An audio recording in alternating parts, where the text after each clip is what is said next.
You think your world is untouchable, Paul? You're about to find out it's made of glass. The doors of the academy swung open, and the building's rhythm died. Ashley Joe didn't just walk in. She arrived. Deep burgundy silk draped over a baby bump she carried like a crown. Not a vulnerability, but a statement of absolute power. The heavy oak doors of the headmaster's office didn't just close. They sealed the rest of the world out. Headmaster Robin sat behind a desk of polished cherry wood, his fingers trembling slightly as he adjusted his spectacles. He was a man who dealt in legacies and seven-figure donations, yet the woman sitting across from him made the air in the room feel thin. Ashley Joe sat with her spine perfectly straight, the burgundy silk of her dress shimmering under the soft lamplight.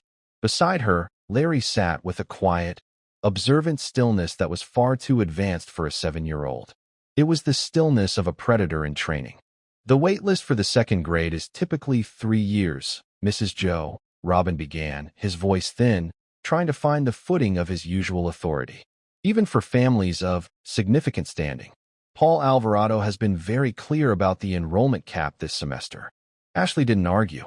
She didn't raise her voice. She simply reached into her designer bag and pulled out a slim, charcoal leather folder. She slid it across the desk with a single, manicured finger. It moved silently, like a blade through water. "I'm not interested in the wait list, Robin," Ashley said, her voice a low, melodic velvet. "And Paul Alvarado's clarity is a temporary condition. Open it." Robin hesitated, then flipped the cover.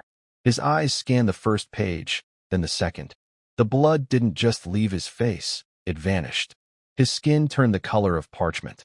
Inside were not just bank drafts or recommendation letters, but the deed to the very land the academy sat upon, a list of the school's outstanding private debts, all bought out by the Joe Syndicate in the last 12 hours, and a directive signed by the primary board members he had known for 20 years. This is a total acquisition," Robin whispered, his eyes darting to the security detail standing like stone pillars at the door. "It's an upgrade," Ashley corrected. "My son is not a student here yet. He is the reason this building is still standing. You will process his papers now. No wait list, no interviews, and certainly no input from Mr. Alvarado." Outside in the hallway, Paul Alvarado paced, the heels of his boots clicking aggressively against the marble.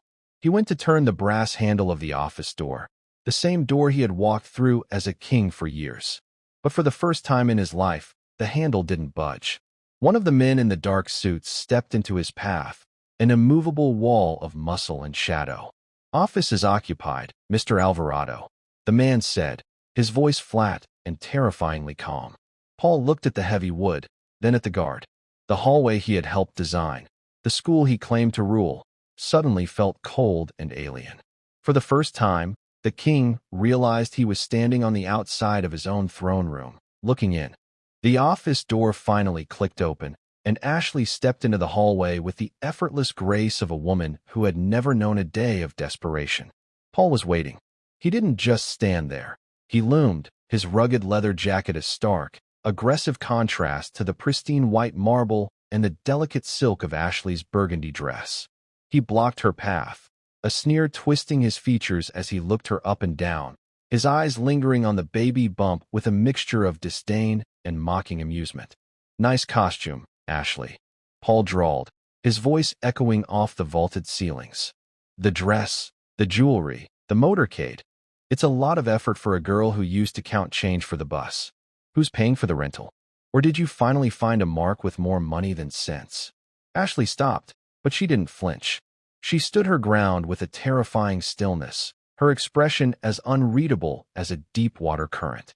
Behind her, the two men in dark suits shifted almost imperceptibly, their shadows stretching long across the floor. Paul barely glanced at them, a huff of laughter escaping him. "And the hired hands. Really?" Paul stepped closer, invading her personal space, the scent of rain and old leather clinging to him. "You think bringing a few bodyguards to a private school makes you someone? This isn't your neighborhood, and these aren't your people. You're playing dress-up in a kingdom I built, and frankly, it's embarrassing." He reached out, his hand hovering near the collar of her silk blazer, his touch intended to demean. This fabric is too expensive for someone like you. It doesn't hide where you came from, and it certainly won't buy your way into this academy. I made sure of that years ago. Ashley tilted her head slightly, her gaze locking onto his with a cold, piercing clarity that seemed to strip him bare. She didn't move away. She waited until the silence between them became heavy enough to crush. You speak of kingdoms, Paul, as if you still own one, she said, her voice a calm, lethal whisper that carried more weight than his shouting ever could. You look at this dress and see a price tag. I look at it and see a flag.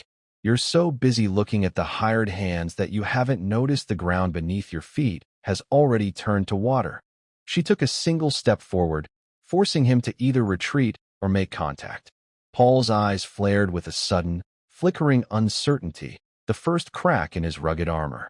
The hallway, once his private corridor of power, suddenly felt narrow and suffocating. Enjoy the leather while you can, she added, her eyes flashing with a predatory light. By noon, you'll find it's the only thing you have left to your name. The double doors hissed open, and the humid, heavy scent of a brewing storm rushed in to meet them. Ashley stepped out onto the wide stone portico, her heels clicking a rhythmic, funeral pace against the wet granite. The rain was no longer a drizzle.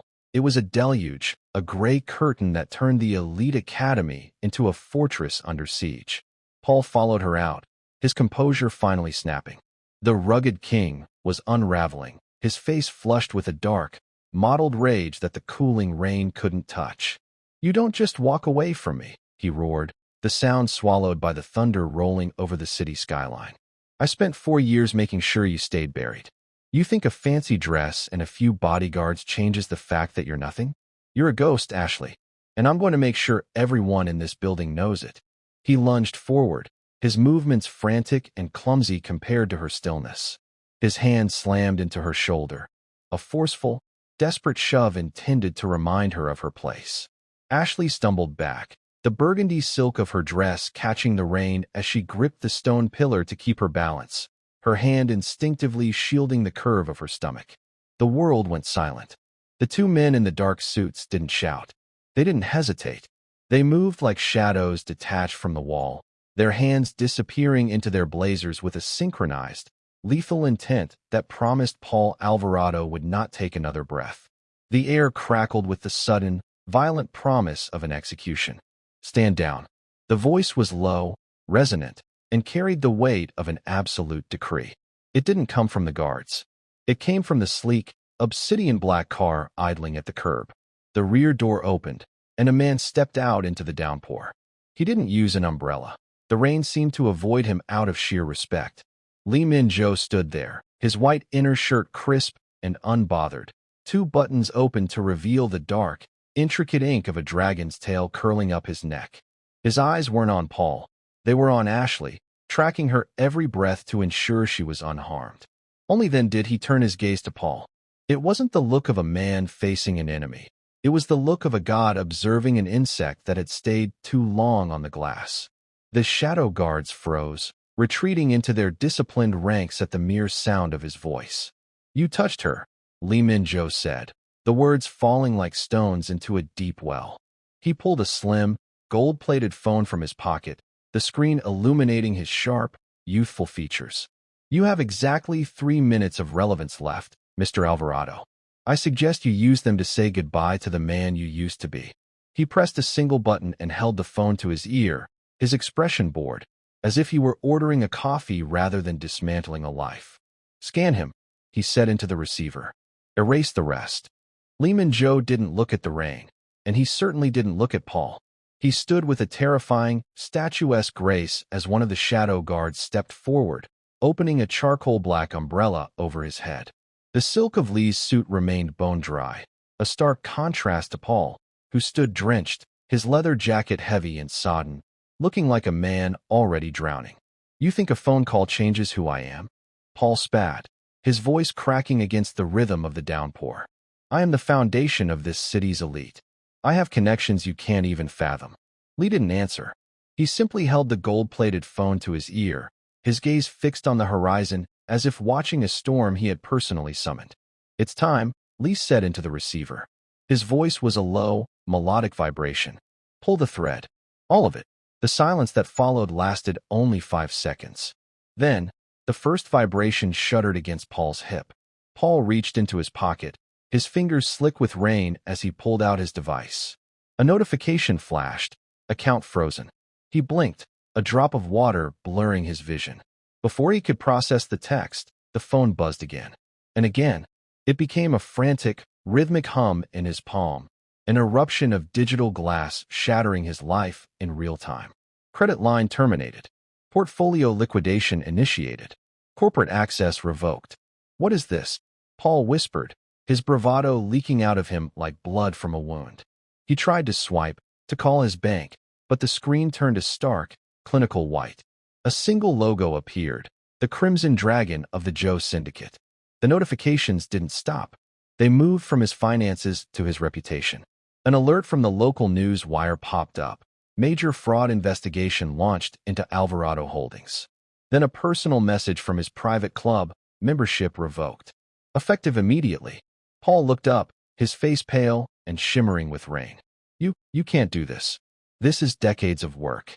Decades of work, Lee Min-jo repeated, finally turning his dark, piercing eyes toward Paul.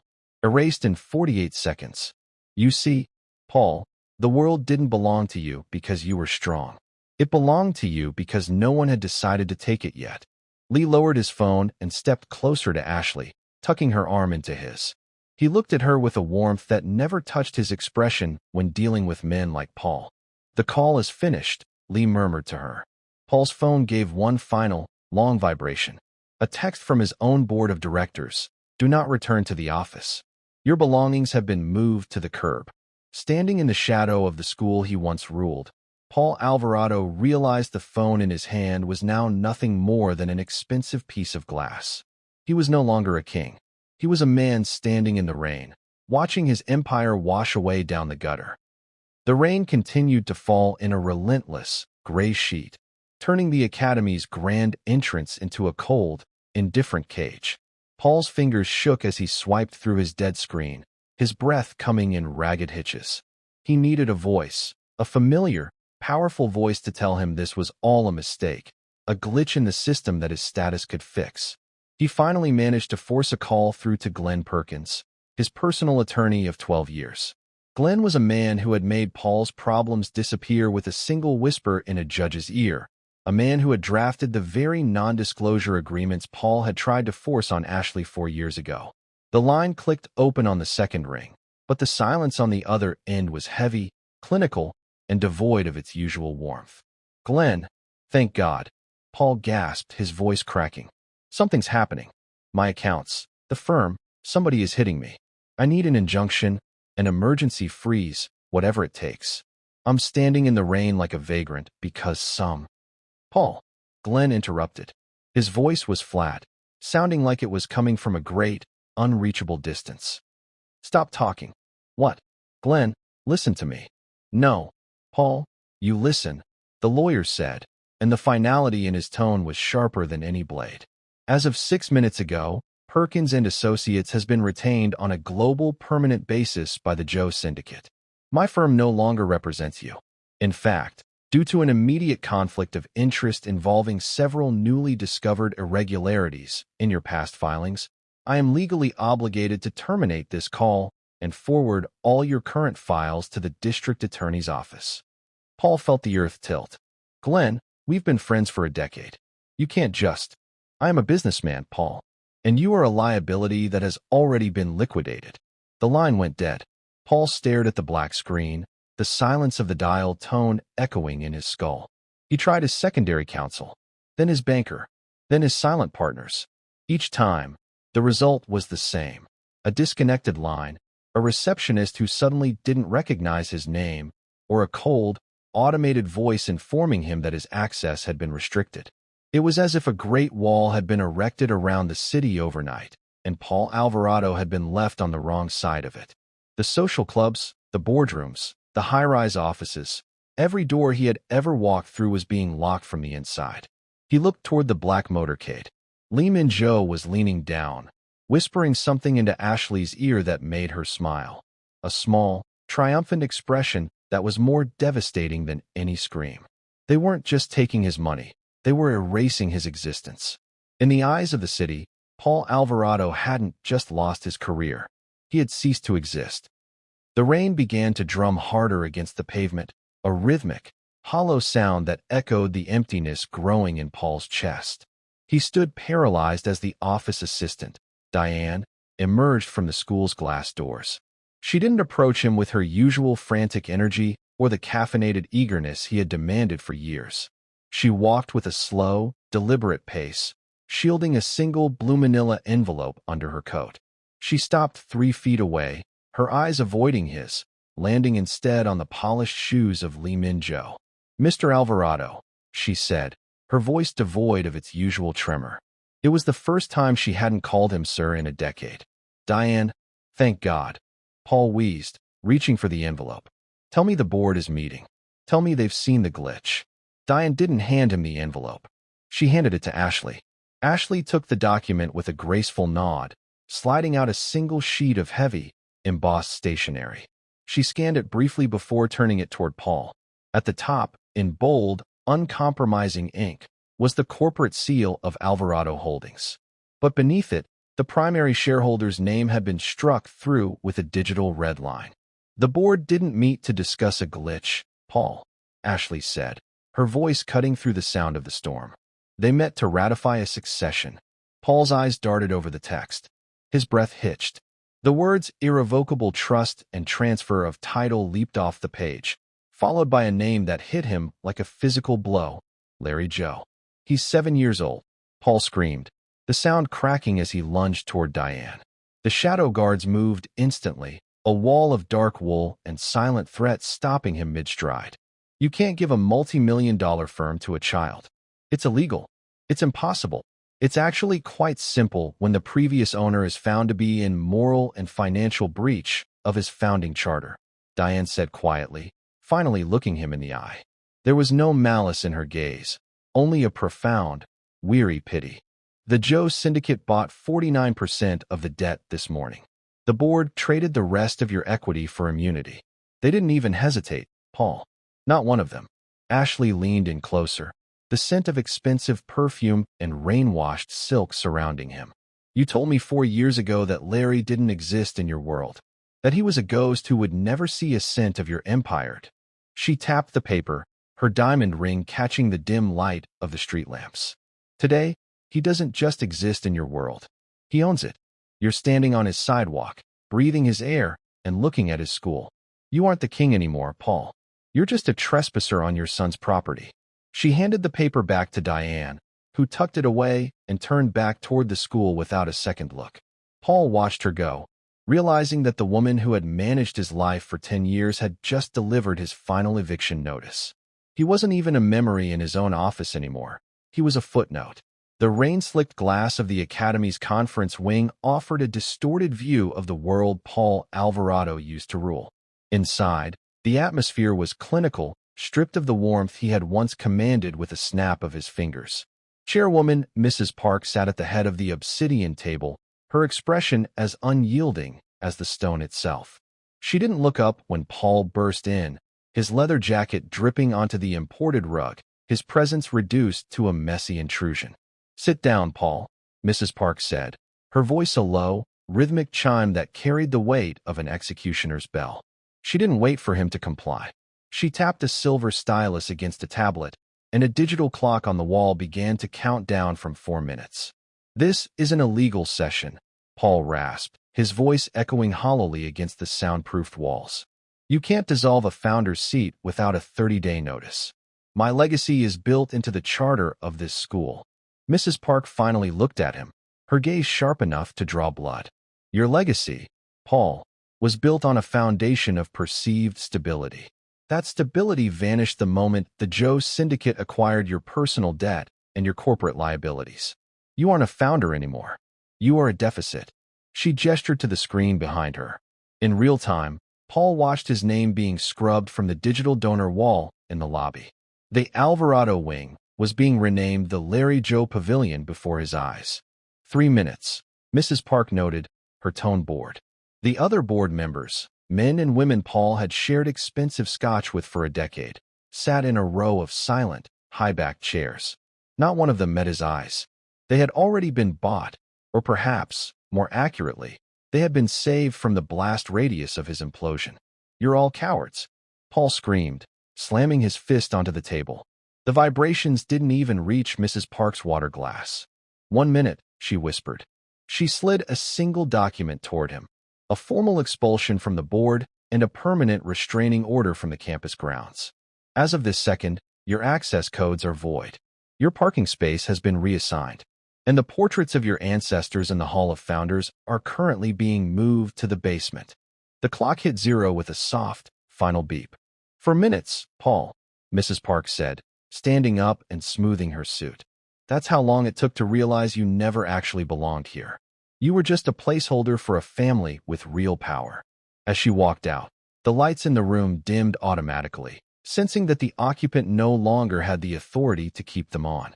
Paul was left in the shadows of the boardroom, a king without a country, watching the rain wash his name off the glass. The rain had turned into a rhythmic, mocking applause against the glass of the lobby as Paul stumbled out of the boardroom. He was vibrating, a frantic, low-voltage tremor that made his hands feel like they belonged to a stranger. He needed his home. He needed the one place where his name was still carved into the gate, where the high stone walls and the familiar scent of expensive jasmine could shield him from the cold, clinical erasure he had just witnessed. He fumbled for his phone, his thumb smearing moisture across the screen as he dialed his wife's number. He needed her to call the security detail at the house, to lock the doors, to tell him that despite the accounts and the board seats, he was still the master of something. The call didn't ring. It went straight to a recorded message, but not the one he expected. "The party you are trying to reach has restricted all incoming communications from this number," a neutral, automated voice informed him. Paul froze in the middle of the hallway, the silence of the school's high ceilings pressing down on him. He tried again, and again. On the 4th attempt, a text message finally broke through the digital blackout. It wasn't from his wife. It was from a legal firm he had never heard of, Thompson and Associates, the Joe family's primary domestic litigation arm. Attached was a PDF. Paul opened it with shaking fingers. The header was unmistakable: "Petition for dissolution of marriage." His eyes blurred as he scanned the filing. It wasn't just a divorce, it was a total severance. His wife had already moved her personal assets into a protected trust managed by the Joe Syndicate. She had cited irreparable moral turpitude and financial instability as the grounds. But the most devastating blow was the timestamp. The papers had been signed and notarized at 10:15 a.m., exactly 15 minutes after Lee Min-jo had made his one call in the ring. She wouldn't, Paul whispered to the empty corridor. But as he looked further down the document, he saw the final, killing blow. His wife hadn't just left him. She had accepted a position on the very trust that now held Larry's inheritance. She hadn't been forced. She had been recruited. She had seen the dragon at the gates and chose the side that was winning. Paul looked up to see Ashley and Lee Min-jo standing at the far end of the hallway, near the entrance. They were framed by the warm, golden light of the chandelier, a picture of unbreakable, effortless unity. Ashley was leaning into her husband, her hand resting peacefully on her burgundy-clad bump, while Lee watched Paul with the detached curiosity of a scientist watching a flame go out. Paul realized then that he wasn't just losing his job or his money. He was being hollowed out. In the span of a single morning, the Joe family hadn't just attacked his career. They had dismantled the very idea of Paul Alvarado. To the world, to his board, and now to his own family, he was no longer a man of consequence. He was a ghost haunting a building that no longer recognized his footsteps. He looked down at his leather jacket, the symbol of his rugged, self-made authority. In this hallway of marble and silk, it looked cheap. It looked small. He was a man who had built his life on the power of being able to discard people, only to realize that he was the most disposable person in the room. The security guard, the one who had stood at attention for Ashley earlier, stepped toward him. He didn't say a word. He simply gestured toward the exit. The message was clear. The ghost was being asked to leave. Paul turned toward the rain, the weight of his own nothingness finally beginning to sink in. The storm broke as quickly as it had arrived, leaving the sky a bruised, exhausted purple. The heavy downpour slowed to a rhythmic dripping from the academy's stone gargoyles, and for the first time that morning, the sun fought through the clouds, reflecting off the wet pavement in a blinding, golden glare. Paul stood on the curb, his leather jacket heavy with the weight of the rain and his own ruin. He looked at the school, then at the motorcade, and finally at the boy. Larry stood at the center of the Joe Syndicate's formation, his small hand tucked into Ashley's. The child wasn't looking at the building or the guards. He was looking at Paul. There was no anger in the boy's eyes, no childish spite. There was only a terrifying, quiet recognition, the look of a person who had already decided Paul was a ghost. "He wants to say something," Ashley murmured, her voice carrying easily across the damp air. Lee Min-jo nodded once, a silent permission. Larry stepped forward, away from the safety of the silk and the dark suits, until he stood just inches from the man who had ghosted his existence before he was even born. Paul looked down, his lips trembling, expecting a taunt, a scream, or a demand for the years of silence. Instead, Larry reached into his pocket and pulled out a small, laminated visitor's pass, the one Paul had thrown on the ground during their first confrontation in the hallway. Larry held it out, his expression as unreadable as his stepfather's. "You dropped this," Larry said. His voice was steady, lacking the high-pitched uncertainty of a 7-year-old. "You shouldn't leave your things behind. Someone might think you still belong here." Paul reached out with a hand that shook violently, taking the plastic card. It was a piece of trash, a relic of a life that had ended at noon. He realized then that this was the only inheritance he would ever receive from the empire he had built. Larry wasn't just giving him a piece of plastic. He was giving him his life. He was letting him walk away. The boy had the power to have Paul erased entirely, to let the shadow guards finish what the phone call had started, but he chose the most devastating punishment of all, mercy. He was letting Paul live to watch someone else wear his crown. "Let's go, Larry," Ashley said softly. "Class is starting." They turned as one.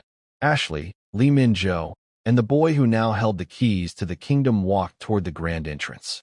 The staff stood in a double line, their heads bowed in instinctive, silent acknowledgement of the new sovereign. Headmaster Robin held the door open, his eyes fixed firmly on the floor. The heavy oak doors swung shut with a muffled, expensive thud, sealing the warmth and the light inside. Paul was left alone on the street, the damp visitor's pass clutched in his fist. He looked up at the stone facade, at the name Alvarado being chiseled away by a crew that had arrived before the rain had even stopped.